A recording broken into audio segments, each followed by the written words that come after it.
আমার হাতে আছে 50 টাকা, তাই আজকে আমি দেখবো এই 50 টাকা দিয়ে ঢাকার রাস্তায় হাঁটতে হাঁটতে আমি কি কি খেতে পারি। আমি চলে আসি একটা ফুচকার দোকানের সামনে অ্যান্ড যার একটা প্লেট নিলাম অ্যান্ড এক প্লেট।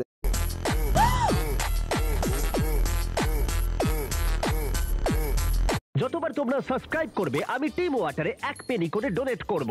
ও মাই গড, একজন সাবস্ক্রাইব করলে ঠিক এত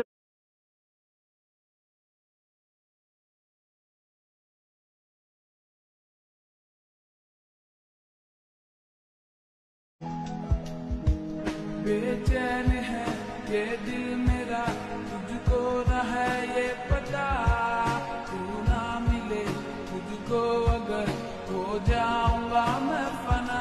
ছেলেটা আসলে একজন হতভাগা। এই সুখের সময় তার মা বাবা কেউই পাশে নাই। কোন মা বাবার সন্তান আমি জানি না, কিন্তু ছেলেটার আজকে বিয়ে, এজন্য মা বাবার কবর জিয়ারত করতে এসেছে। ছেলেটা আসলে No éramos ganas voy a tener un bono voy ha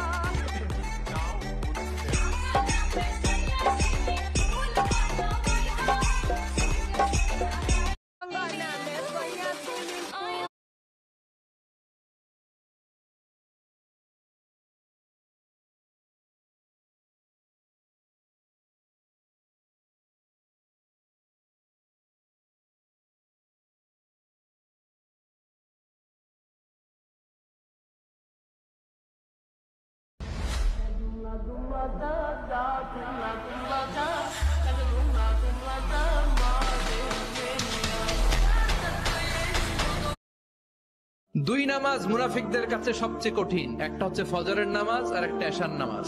এক আলেমকে জিজ্ঞেস করা হলো ফজরের বাতাসটা এত ঠান্ডা আর স্নিগ্ধ কেন? আলেম উত্তর দিয়েছিল, কারণ ফজরের বাতাসে মুনাফিকদের নাকের Allahu akbar kabira الله أكبر كبيرا سبحان الله